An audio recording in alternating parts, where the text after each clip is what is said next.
வாசகம். சாமுவேல் முதல் நூலிலிருந்து வாசகம்.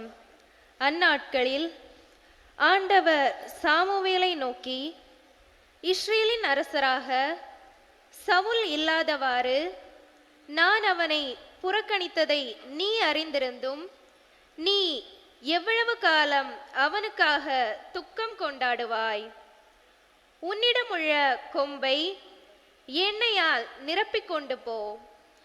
பெத்லகேமை சார்ந்த ஈசாயிடம் உன்னை அனுப்புகிறேன். ஏனெனில் அவன் புதல்வருள் ஒருவனை அரசனாக தேர்ந்துள்ளேன் என்றார். அதற்கு சாமுவேல், எப்படி போவேன்? சவுல் கேள்விப்பட்டால் என்னை கொன்று விடுவானே என்றார்.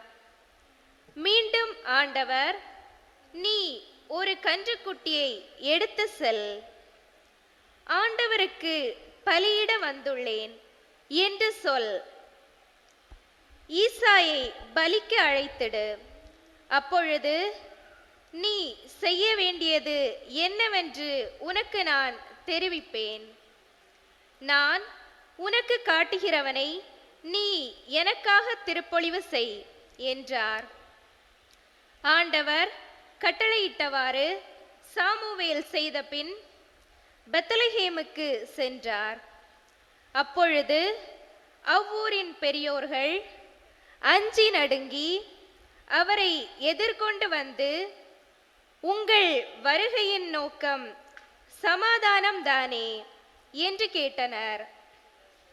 அதற்கு அவர், ஆம், சமாதானம்தான். ஆண்டவருக்கு பலி செலுத்த வந்துள்ளேன். உங்களையே தூய்மையாக்கிக் கொண்டு என்னுடன் பலியிட வாருங்கள் என்றார். மேலும் ஈசாயையும் அவர் புதல்வரையும் தூய்மைப்படுத்தி பலியிட வருமாறு அழைத்தார். அவர்கள் வந்தபோது அவர் எலியாவை பார்த்தவுடனேயே, ஆண்டவரால் திருப்பொழிவு செய்யப்பட்டவன் இவனாகத்தான் இருக்கும் என்று எண்ணினார். ஆனால் ஆண்டவர் சாமுவேலிடம், அவன் தோற்றத்தையும் உயரத்தையும் பார்க்காதே, ஏனெனில் நான் அவனை புறக்கணித்து விட்டேன். மனிதர் பார்ப்பது போல் நான் பார்ப்பதில்லை. மனிதர் முகத்தை பார்க்கின்றனர், ஆண்டவரோ அகத்தை பார்க்கின்றார் என்றார். அடுத்து ஈசாய் அபினதாபை அழைத்து சாமுவேல் முன்பாக கடந்து போக செய்தார். அவர், இவனையும் ஆண்டவர் தேர்ந்து கொள்ளவில்லை என்று கூறினார். பிறகு ஈசாய் சம்மாஹூவை கடந்து போக செய்தார். ஆண்டவர், இவனையும் தேர்ந்து கொள்ளவில்லை என்றார் சாமுவேல். இவ்வாறு ஈசாய் தம் 7 புதல்வரை சாமுவேல் முன்பாக கடந்து போக செய்தார். இவர்களையும் ஆண்டவர் தேர்ந்து கொள்ளவில்லை என்றார் சாமுவேல். தொடர்ந்து சாமுவேல் ஈசாயை பார்த்து, உன் பிள்ளைகள் இத்தனை பேர்தானா என்று கேட்க, இன்னொரு சிறுவன் இருக்கிறான், அவன் ஆடுகளை மேய்த்து கொண்டிருக்கிறான் என்று பதிலளித்தார் ஈசாய். அதற்கு சாமுவேல் அவரிடம், ஆள் அனுப்பி அவனை அழைத்து வா, ஏனெனில் அவன் வரும் வரை நான் உணவருந்த மாட்டேன் என்றார். ஈசாய் ஆள் அனுப்பி அவனை அழைத்து வந்தார். அவன் சிவந்த மேனியும் ஒளிரும் கண்களும் கொண்டு அழகிய தோற்றமுடன் இருந்தான். ஆண்டவர் சாமுவேலிடம், தேர்ந்து கொள்ளப்பட்டவன் இவனே, எழுந்து இவனை திருப்பொழிவு செய் என்றார். உடனே சாமுவேல் எண்ணெய் நிறைந்த கொம்பை எடுத்து அவன் சகோதரன் முன்னிலையில் அவனை திருப்பொழிவு செய்தார். அன்று முதல் ஆண்டவரின் ஆவி தாவீதின் மேல் நிறைவாக இருந்தது. சாமுவேல் ராமாவுக்கு புறப்பட்டு சென்றார். ஆண்டவர் வழங்கும் அருள்வாக்கு. இறைவனுக்கு நன்றி.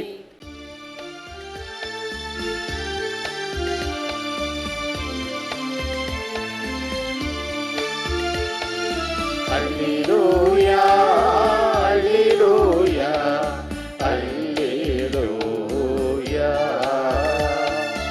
அல்லேலூயா அல்லேலூயா அல்லேலூயா.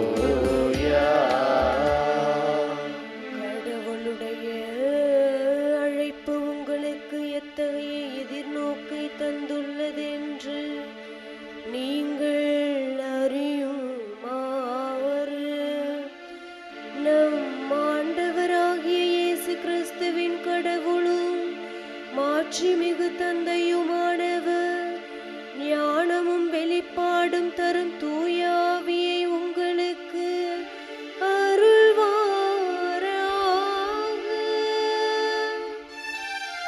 அல்லேலூயா அல்லேலூயா அல்லேலூயா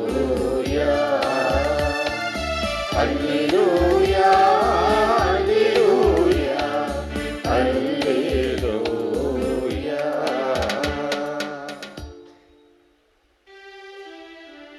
ஆண்டவர் உங்களோடு இருப்பாராக. உம் ஆன்மாவோடும் இருப்பாராக. மார்க் எழுதிய தூய நற்செய்தியிலிருந்து வாசகம். ஆண்டவரே மாட்சி உமக்கே.